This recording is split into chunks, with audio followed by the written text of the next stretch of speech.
TNI Polri tahun 2025. Saudara-saudara sekalian, TNI dan Polri adalah dua institusi yang merupakan wujud dari kehadiran negara.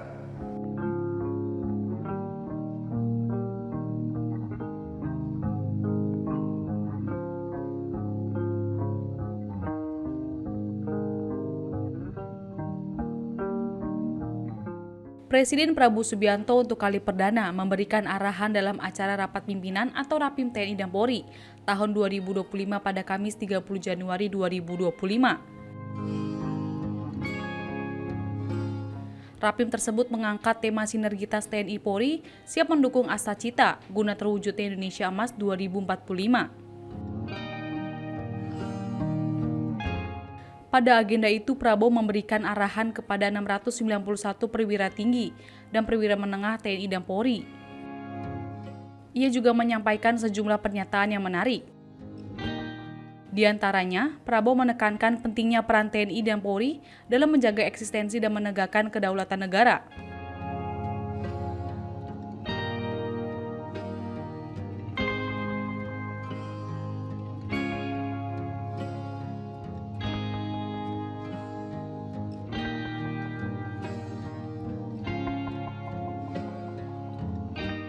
Ia mengatakan TNI dan Polri adalah dua institusi yang merupakan wujud dari kehadiran negara, wujud dari penegakan kedaulatan, serta wujud dari eksistensi negara. Dalam kesempatan itu, Prabowo mengingatkan bahwa jabatan dan pangkat yang disandang oleh para perwira TNI dan Polri harus disertai dengan tanggung jawab yang besar, termasuk kesiapan untuk memberikan pengorbanan tanpa ragu demi negara. Ia juga mengingatkan bahwa anggota TNI dan Polri harus mengayomi dan melindungi rakyat karena mendapat gaji yang dibiayai oleh rakyat. TNI Polri tahun 2025. Saudara-saudara sekalian,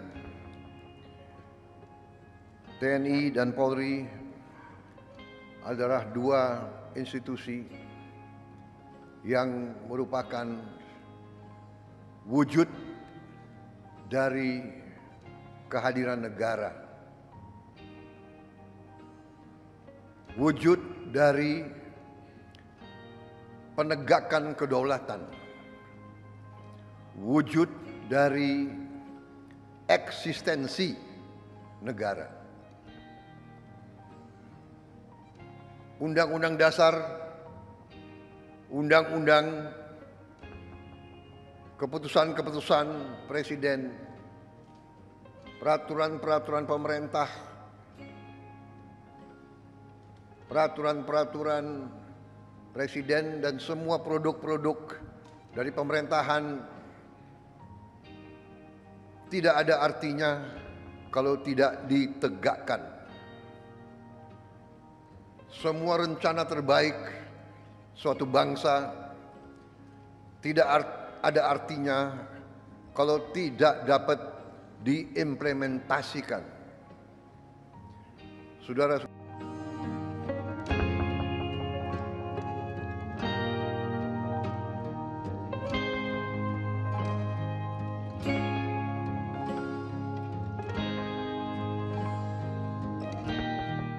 Kendati demikian, mengacu pada pidato yang disampaikan kepala negara itu, profesionalitas dalam upaya penegakan hukum pidana juga nampaknya masih menjadi pekerjaan rumah yang genting bagi kepolisian dan TNI. Komisi untuk Orang Hilang dan Korban Tindak Kekerasan atau Kontras membeberkan hasil temuannya dalam periode Juli 2023 hingga Juni 2024.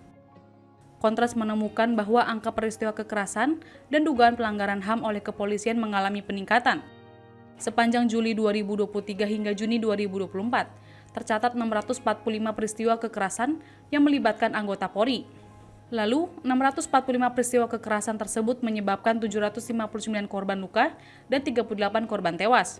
Kontras juga mencatat 75 peristiwa pelanggaran terhadap kebebasan sipil yang meliputi tindakan pembubaran paksa sebanyak 36 kali, penangkapan sewenang-wenang sebanyak 24 kali, dan tindakan intimidasi sebanyak 20 kali.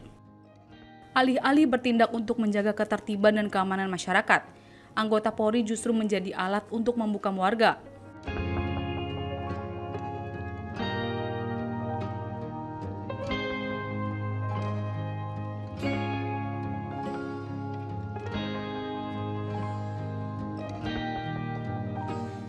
Adapun dari deretan kasus yang pernah dilakukan Polri diantaranya adalah sebanyak 35 anggota Polri menjadi pelanggar dalam kasus dugaan pemerasan terhadap penonton konser Jakarta West Project atau DWP asal Malaysia yang berjumlah 45 korban.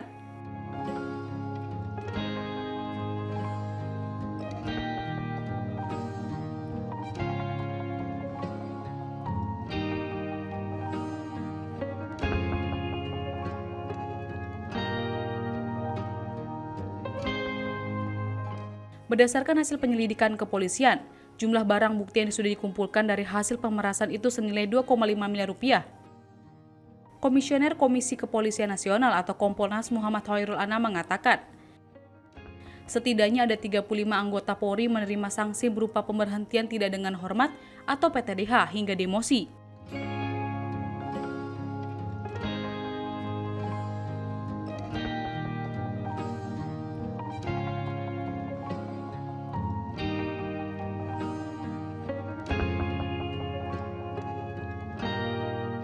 Kemudian, kasus penembakan yang dilakukan oleh anggota Polrestabes Semarang, Aibda Robik terhadap siswa SMK Semarang bernama Gama hingga tewas.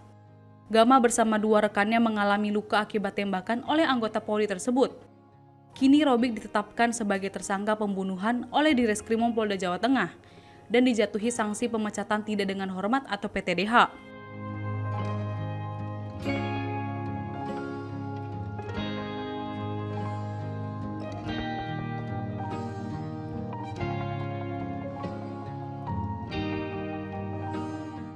Kasus yang dilakukan oleh institusi berseragam coklat itu tak berhenti sampai di sana. Baru-baru ini terjadi kembali kasus pemerasan.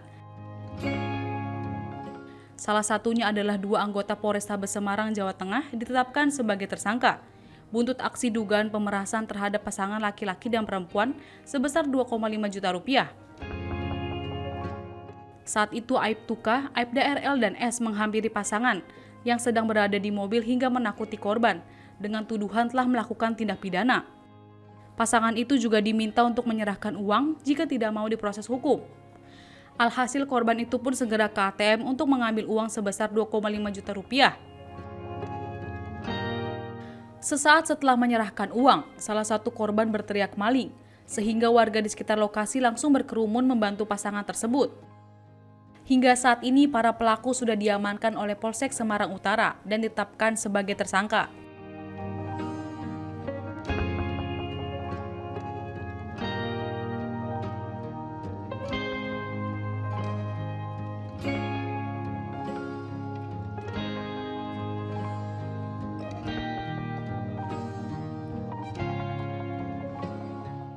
Tidak hanya institusi Polri, Kontras menjabarkan ada 64 peristiwa kekerasan yang dilakukan oleh prajurit TNI terhadap masyarakat sipil dalam rentang waktu 2024.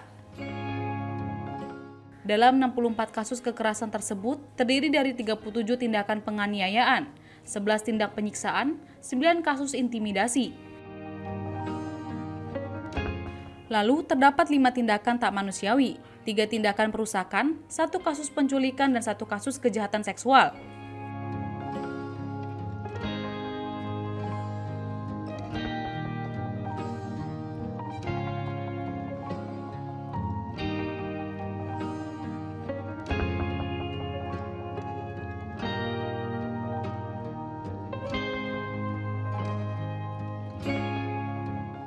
Dari rentetan kasus kekerasan itu, kasus terkini di mana seorang anggota TNI Pratu TS membunuh pacarnya di Pondok Aren, Tangerang Selatan.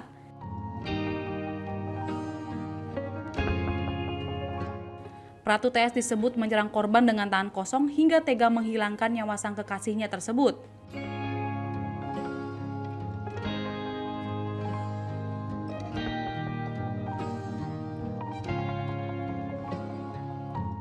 Akibat dari perbuatannya, Pratu TS telah ditetapkan sebagai tersangka. Hal tersebut menunjukkan bahwa dalam berbagai konteks, prajurit TNI masih menjadi pelaku kekerasan terhadap warga sipil. Jadi saya sampaikan kepada para pimpinan TNI Polri, ya kan? Saya sampaikan peran mereka sangat penting. Mereka penegak kedaulatan. Berbagai peristiwa kekerasan dan pelanggaran HAM yang terjadi adalah kenyataan yang harus diterima, sekaligus sebagai alarm kepada pemerintah dan institusi TNI Polri untuk segera berbenah dan melakukan evaluasi. Mengingat dalam pidato yang disampaikan oleh Presiden Prabowo Subianto dalam Rapimnas tersebut, bahkan Prabowo menegaskan bahwa keberhasilan atau kegagalan suatu negara terlihat dari bagaimana TNI dan Polri menjalankan tugasnya. Menurut dia, tentara dan polisi memiliki peran strategis dalam menjaga kedaulatan negara, sehingga jika kedua institusi ini gagal, maka negara itu pun bisa dikatakan gagal. Saudara sekalian, karena itu biasanya ciri khas negara yang gagal adalah tentara dan polisi yang gagal.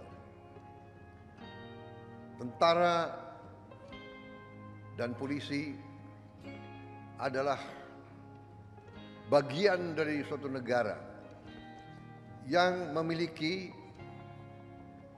suatu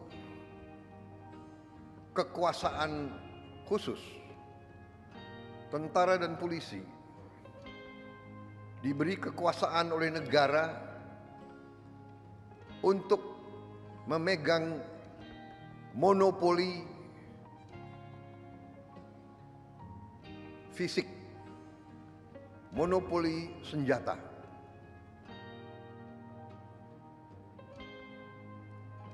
Kekuasaan ini sangat besar.